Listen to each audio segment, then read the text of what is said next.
આજની ધર્મકથા. પ્રણામ. ભીમસેન રાજકુમાર એના જીવનની કથનીઓની અંદરમાં આપણા છેલ્લા 2 કે 3 દિવસ ગયા. ચરિત્ર કદાચ આમ લીધું હોત ને તો બહુ વિશાળ છે, પણ આપણું અંતરાયી કર્મ એ જે વિષય ચાલી રહ્યો છે એ વિષયના આધારે આ લેવાની અંદરમાં સૌથી મહત્વની વાત એ થાય છે કે આપણે એના જીવનના બધા જ વળાંકોની સાથે સાથે એના કર્મના કારણોને પણ જાણી શકીએ.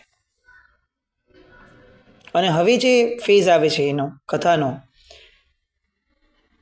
અંતિમ ભાગ, એની અંદર હવે આવા અંતરાય કર્મો ન બંધાય એ માટે એને જે તકેદારી લીધી છે, જે જાગૃતિ દાખી છે, હવે એ બધી વાત આવશે.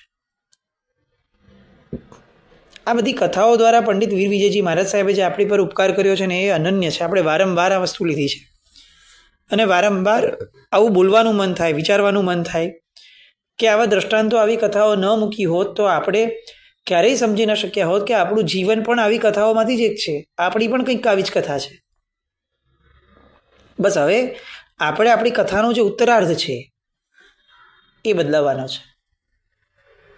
આ ભીમસેનને આ મહાત્મા મળ્યા, બધી વાતો થઈ, પોતે નીકળી ગયા અને રસ્તામાં એમને યાદ આવે છે કે ઓહો, મેં તો મહાત્માનું નામ પણ નહીં પૂછ્યું. મેં પૂછ્યું હતું અલબત્ત, એમણે જવાબ ટાળ્યો અને એ સમયે હું એટલો શાંત થઈ ગયો કે મેં પોતે એમને કહ્યું કે આ પવિત્ર આત્મા છો, મારી માટે એ જ ઘણું છે, પણ ભવિષ્યની અંદરમાં મારે ઉપકારીના ઋણ સ્મરણ માટે પણ એમનું નામ મારે પૂછવું જોઈતું હતું. અને બીજી વાત, એમણે વાતમાં મને કહ્યું કે તમે જાઓ ગિરનાર અને એક બહુ મોટું કલ્યાણ એ ગિરનારમાં તમારી રાહ જોઈ રહ્યું છે. કોઈ એક વ્યક્તિ, એની સાથે મારી મુલાકાત થશે જે મારા જીવનની અંદરમાં આમૂલચૂલ પરિવર્તન લાવશે. પણ એ વ્યક્તિ કોણ હશે એ પૂછવાનું તો રહી જ ગયું. કેટલીક ક્ષણો માટે આવા વિચારો ચાલ્યા, પણ તેમ છતાં મન કેટલીક મિનિટો પછી ફરી પાછું શાંત થયું કે આ મહાપુરુષના મુખમાંથી નીકળેલું વચન, એમાં વિકલ્પ પણ કરવા જેવી શક્યતા મારે ન રાખવી જોઈએ. એમણે શું કહ્યું એના કરતાં વધુ મહત્વનું એ છે કે એ કેવા હતા. એમની એ શાંત મુદ્રા, એમનું એ વાત્સલ્યભર્યું વદન, એમની એ કરુણા, મારા જેવા માણસને પણ કેટલી સારી રીતે એમણે બોલાવ્યો. મારા મનના ભાવો એમણે જાણ્યા. એમને શું જરૂર હતી? પોતે શિલા ઉપર બેઠા હતા, હું તો આગળથી નીકળી ગયો હોત મરવાનો નિર્ધાર કરીને અને ગિરનાર પહોંચીને મરી પણ ગયો હોત. આ એમની કેવી કરુણા! સામે ચડીને, સામેથી ચાલીને મને બોલાવ્યો કે હે ભીમસેન, આ વિચાર ન કરાય. અને કેવી સમજણ આપી! કયા ભાવમાં મને આવી સમજણ મળી હોત? માતા પિતાનો ખૂની એવો હું, લોકોનો દ્રોહી એવો હું, મારા જ રાજ્યની પ્રજાને રંજાડનાર એવો હું, ઢગલા બંધ ચોરીઓ કરનાર હું, કેવો હતભાગી કર્મ, કેવો બદનસીબ હું, જ્યાં જાઉં ત્યાં દુષ્કર ઊભું કરું, કોઈનો ન થઈ શક્યો આવો હું, 18 વર્ષથી હેરાન થતો એવો હું. અને આવા વ્યક્તિને એમણે જે વાત્સલ્ય આપ્યું એની તોલે શું આવે? હવે આ વ્યક્તિએ જે કહ્યું છે એમાં વિકલ્પ કરવું એ મને કોઈ કાળે શોભતું નથી. એક અનેરો આનંદ 18 વર્ષમાં નહીં, આખા જીવનકાળ દરમિયાનમાં જેવો આનંદ નથી અનુભવ્યો એવો આનંદ અત્યારે આ ભીમસેન પોતે અનુભવી રહ્યો છે. મન પ્રફુલ્લિત છે, તરબતર છે. કંઈ જ મળ્યું નથી. જે ગિરનાર વિશે પેલા મહાત્માના મુખેથી સાંભળ્યું હતું અને ગિરનાર જવાની તલબ ઊભી કરી હતી, એ ગિરનાર પણ હજી મળ્યું નથી. આ મહાત્માએ ગિરનાર ઉપર એક વ્યક્તિનો તમને મિલાપ થશે એવું જે કહ્યું હતું એ વ્યક્તિ પણ હજી તો મળ્યું નથી. પણ તેમ છતાં આનંદ એની ચરમસીમાએ છે. કેમ?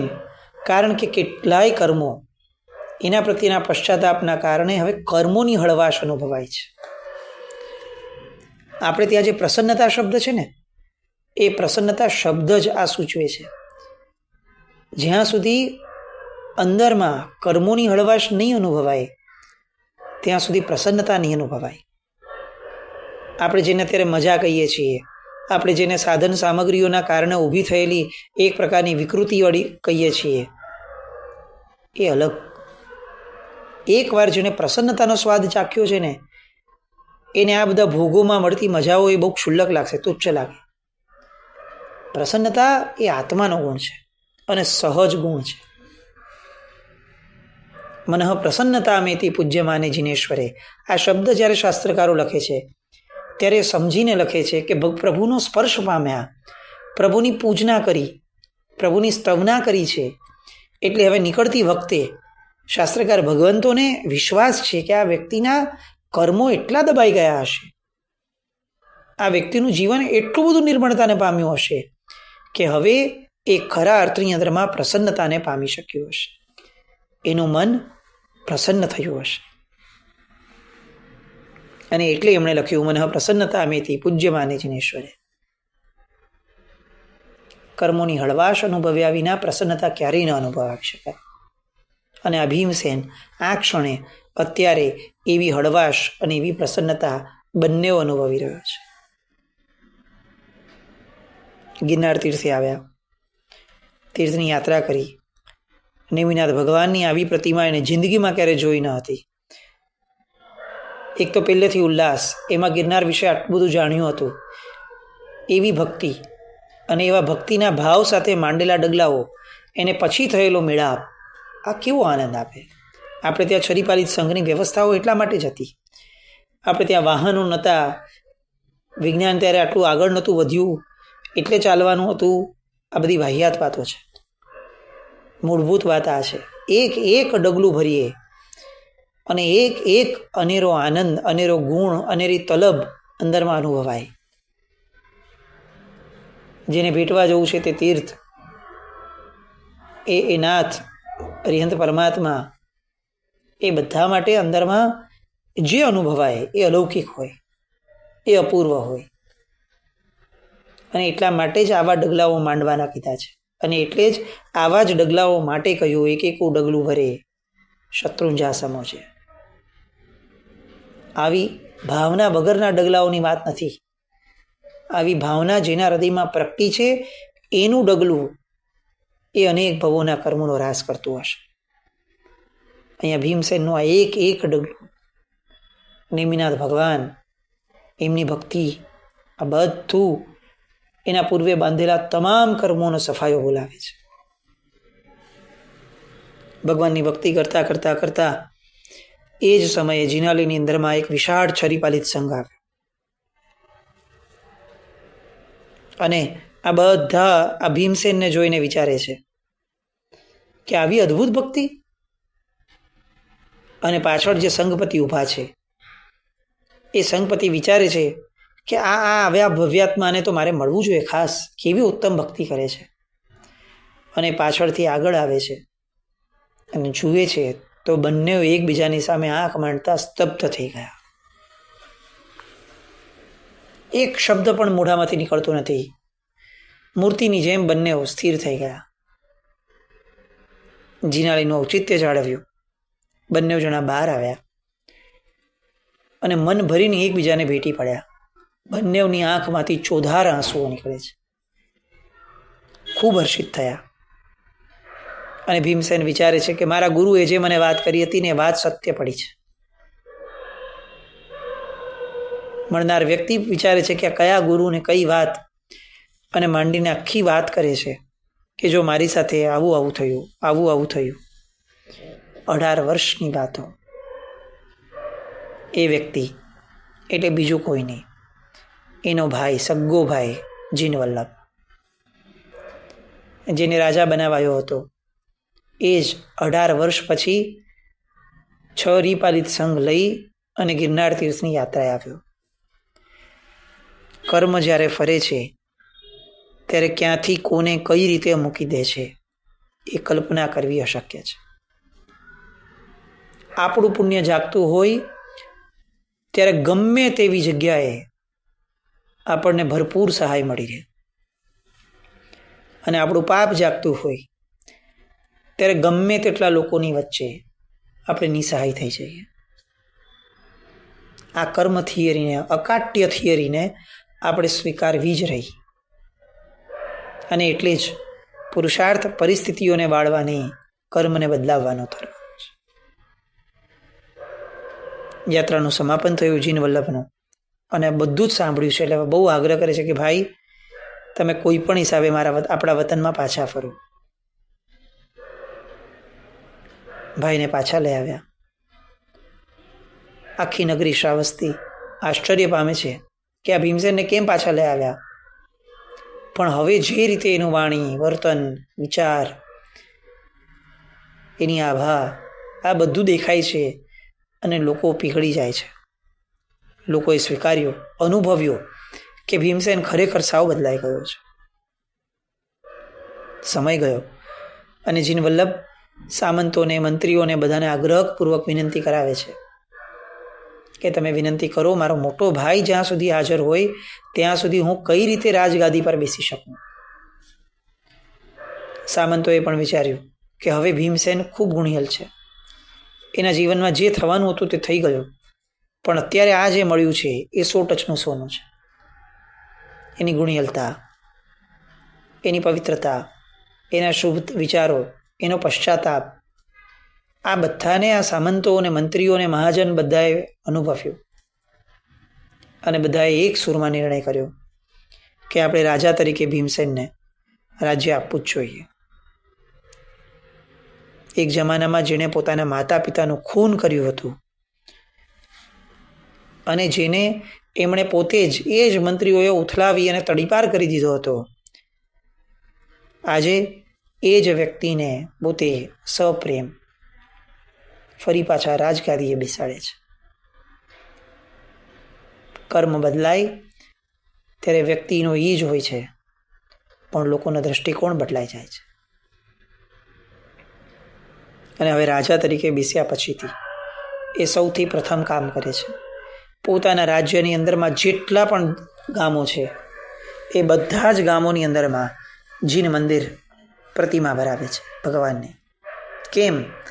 તો કે મને જે ગુરુ પ્રાપ્ત થયા હતા એવા ગુરુ તો જ આ ગામોમાં પધારશે જો અહીંયા જિનાલય હશે તો, જો આ જિનાલયથી વાસિત એવી પ્રજા હશે તો.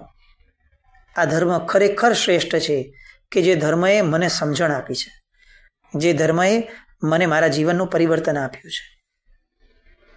અને પુષ્કળ શાસન પ્રભાવના વર્ષો સુધી એણે કરી. જિંદગીનો પાછલો સમય આવ્યો અને વૈરાગ્યથી વાસિત બન્યો. મારે હવે આ સંસારની જંજાળમાંથી મુક્ત થઈ જવું છે. સુખના દિવસો આવ્યા હતા, પણ એ દુઃખના દિવસો ક્યારે ભૂલ્યો ન હતો. એ 18 વર્ષ, અને એ 18 વર્ષનું મૂળ કારણ 18 ઘડી સુધી બાંધેલું એ કર્મ, આ બધું અક્ષરશઃ એને યાદ હતું. ગુણિયલ આત્માની છે ને આ નિશાની છે કે ગમે તેટલા સુખના દિવસો પણ એની પાસેથી એની નબળાઈઓ અને એની સબળાઈઓ આ બેવ ક્યારે ભૂલવા નથી દેતા. એ સતત જાગૃત હોય છે કે હું આવી બધી નબળાઈઓના કારણે દુઃખી થયો હતો અને આવી બધી સબળાઈઓના કારણે હું સુખી થયો છું. એટલે હવે સુખના દિવસોમાં પણ, ભોગના દિવસોમાં પણ આ બધી નબળાઈઓને ફરી મારે જોઈતી નથી મારા જીવનમાં. ગુણિયલ આત્મા એ છે કે જે આંખ ખુલ્લી રાખીને જીવે, જેને કંઈક મળી જાય એટલે આંખ બંધ કરી અંધ બની અને ભોગવે, એ જૈન ન હોય. જેની જાગૃતિ સતત હોય કે હું આટલા ભોગ ભોગવી શકું છું, એ પણ એક પુણ્યકર્મના કારણે. અને પુણ્યકર્મ એ મારી મહેનતે મને નથી મળ્યું, પુણ્યકર્મ મને આ દેવગુરુને ધર્મની કૃપાથી મળ્યું છે. આવી સતત જાગૃતિ એને હોય, પછી એ ધર્મના ક્ષેત્રમાં હોય કે પાપના ક્ષેત્રમાં હોય. વૈરાગ્યથી વાસિત થયા ભીમસેન અને ગિરનાર તીર્થની યાત્રાએ ગયા.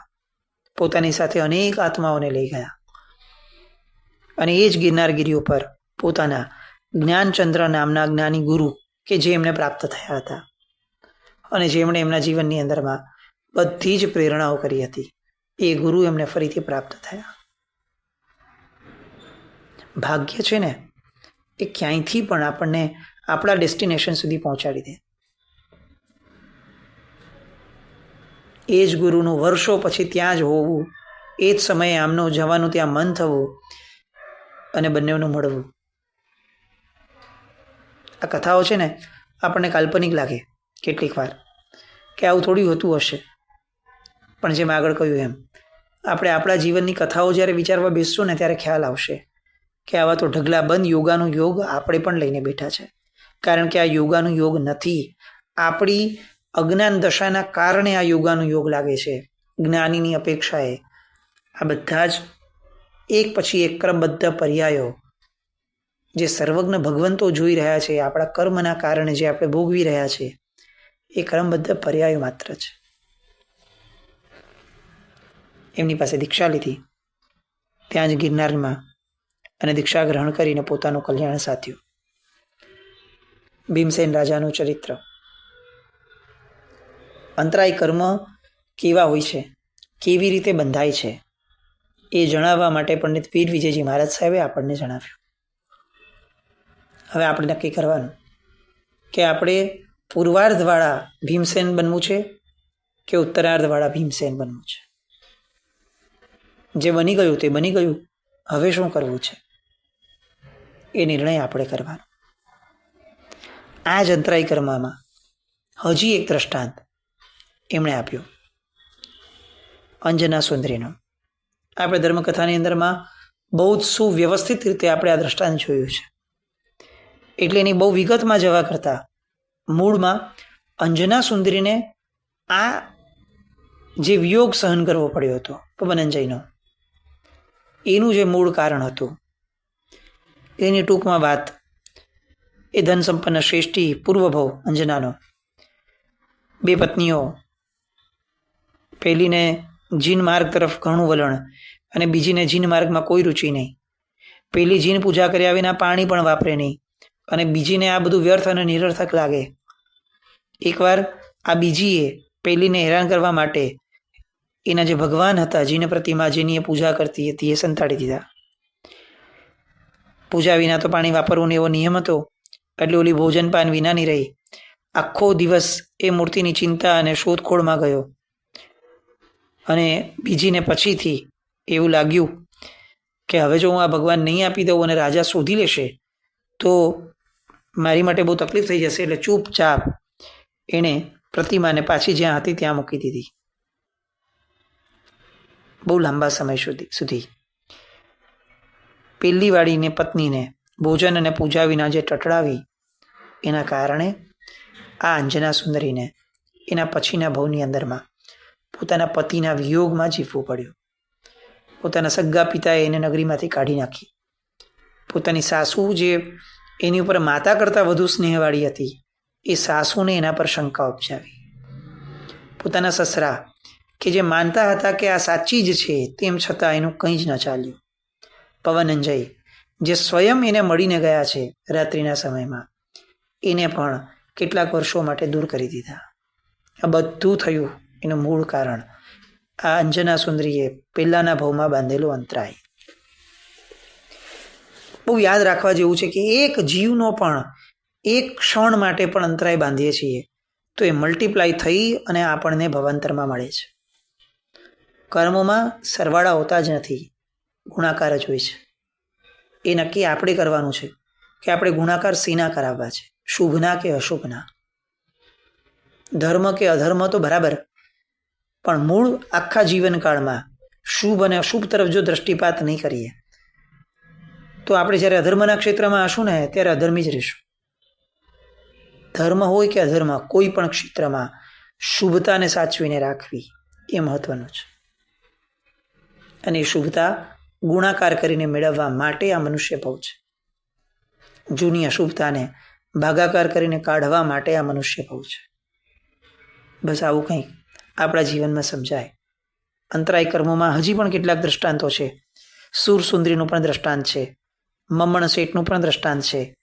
આવા બધા કેટલાક દ્રષ્ટાંતો જે હવે બાકી છે 2 કે 3 એ દ્રષ્ટાંતોને લઈ અને પછીથી આ જ વીર વિજયજી મહારાજ સાહેબે આ બધી કથાઓના અંતે અષ્ટપ્રકારી પૂજા માટેની કેટલીક વાતો સરસ મૂકી છે કથાઓ સાથેની, એ પણ જોશો.